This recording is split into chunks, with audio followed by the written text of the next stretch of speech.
Imagine a treasure so beautiful and so rare that kings and queens would dream of owning it. This isn't a chest full of gold coins or a lost pirate's map. This is something much smaller but infinitely more special. We're talking about Fabergé eggs. These are not ordinary eggs you find in a bird's nest. They are dazzling masterpieces of art, covered in jewels gold enamel. Each one holds a secret, a surprise hidden inside, just waiting to be discovered. They are like tiny magical storybooks from a long-lost world, telling tales of love power and a grand empire that has since vanished into the pages of history. So, what exactly are these famous Fabergé eggs? They are jeweled objects created by the House of Fabergé, a jewelry firm in St. Petersburg, Russia. The man behind the magic was Peter Carl Fabergé. He wasn't just a jeweler, he was an artist, a genius of design. Think of him as the master of surprises. He and his team of incredibly skilled craftsmen worked for months, sometimes even a year, to create just one egg. They used precious materials like gold, platinum, and silver, and decorated them with diamonds, rubies, emeralds, and pearls. The tradition of the Imperial eggs all started with a love story. In 1885, Tsar Alexander III wanted to give his wife a special Easter present. Empress Maria Feodorovna, she was originally from Denmark. He remembered a beautiful enameled egg she had admired from her childhood, so he commissioned Peter Carl Fabergé to create a unique Easter gift. That first egg, the hen egg, looked simple on the outside. Plain white enamel shell, but this was a Fabergé creation. Of course it held a secret. When the Empress opened the white shell, she found a golden yolk inside. The golden yolk itself opened up to reveal another surprise, a tiny multicolored enameled hen, and the hen could be opened too. Inside was a miniature diamond replica of the imperial crown, and a tiny ruby pendant. The Empress was absolutely thrilled with this intricate and playful gift. She loved it so much that the Tsar immediately ordered one for her every single Easter. This started a royal tradition that would last for over 3 decades.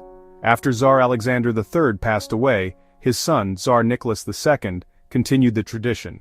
But he expanded it. Every year he ordered 2 imperial eggs. One for his wife, Empress Alexandra Feodorovna, one for his mother, the Dowager Empress Maria Feodorovna. The only instructions Fabergé received were that each egg had to be unique and contain a surprise inside. For Fabergé, this was the ultimate creative challenge, and he poured all his firm's imagination and skill into these yearly masterpieces. The themes for the eggs were often very personal. They commemorated important family events or moments in the empire's history. For example, an egg might celebrate the birth of a child, a wedding anniversary, or a significant military victory. One of the most famous eggs is the Trans-Siberian Railway egg, created in 1900. Its surprise was a tiny working model of the Trans-Siberian Express train, made of gold, made of platinum. The train was only a few inches long.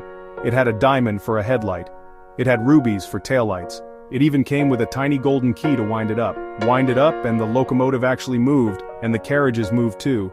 This celebrated the completion of the vast railway that connected one end of Russia to the other. Another spectacular example is the standard yacht egg from 1909. This egg was made for Empress Alexandra. It is carved from a single, flawless crystal, with a golden lapis lazuli band around the middle, but the real wonder is inside. Floating within the crystal is a perfect, miniature gold replica of the Imperial yacht, the Standard. Tiny lifeboats, tiny anchors, minuscule gold masts and rigging, all resting on a sea of carved rock crystal. An object of pure fantasy, capturing the family's happy memories of sailing on their beloved yacht. Not all surprises were mechanical models. The 1897 coronation egg celebrated the coronation of Tsar Nicholas II and Empress Alexandra. Its surprise was a perfect miniature replica of the 18th century imperial coach that carried the Empress. It took 15 months to create this tiny coach. It has wheels that turn, doors that open, and tiny shock-absorbing springs. Look through its rock crystal windows to see the enameled interior. A masterpiece of detail and a powerful symbol of the Romanovs' power and grandeur at its peak. One more fun fact: Peter Carl Fabergé was given complete creative freedom. Not even the Tsar knew what the final egg would look like. The surprise was a surprise for everyone. This secrecy was part of the excitement and the magic of the annual tradition. The only rule was no repeats. Each year had to bring a new design and a new delight. The beautiful world of the Romanovs and their Fabergé treasures came to a sudden and violent end. In 1917, the Russian Revolution swept the country. Tsar Nicholas II was forced to abdicate, and he and his entire family were eventually executed. The age of the Tsars was over.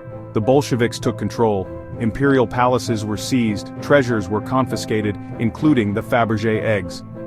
For the new government, these jeweled eggs were symbols of the old regime's wealth and decadence. The next chapter is a story of survival and loss. The eggs were packed into crates and moved to the Kremlin armory in Moscow. In the 1920s and 1930s under Stalin, the Soviet state needed cash for industrialization. They began selling imperial treasures to Western buyers. Many Fabergé eggs were sold for amounts we'd now call tiny. 14 imperial eggs were sold this way, scattering them across the globe. Of the 50 imperial eggs made, 43 are accounted for today. 10 are in the Kremlin Armory Museum in Moscow. 9 were bought by Victor Vekselberg and are now in the Fabergé Museum in St. Petersburg. Others are in the British Royal Collection. Others sit in museums and private collections across the United States and Europe. But it is the imperial eggs, with their direct connection to the last czars of Russia, that truly capture our imagination and hold the most fascinating stories. The story of the Fabergé eggs is a journey back in time. It takes us to the glittering ballrooms, opulent palaces of Imperial Russia, a time of immense wealth and staggering inequality. These eggs were symbols of that world. They represent the ultimate in luxury and craftsmanship. Each one is a unique work of art, a testament to the incredible skill of the people who made them. But they are also poignant reminders of a family and an empire on the brink of a dramatic and violent end. Following their story is like going on a historical treasure hunt, piecing together clues from a vanished era. 7 imperial eggs remain lost. Their fate is one of history's most tantalizing mysteries. One lost egg, the third imperial egg, was found in 2012 by a scrap metal dealer in America who had bought it at a flea market with no idea what it was. The Fabergé eggs are a window into a lost world of unimaginable luxury and a reminder of how quickly history can turn.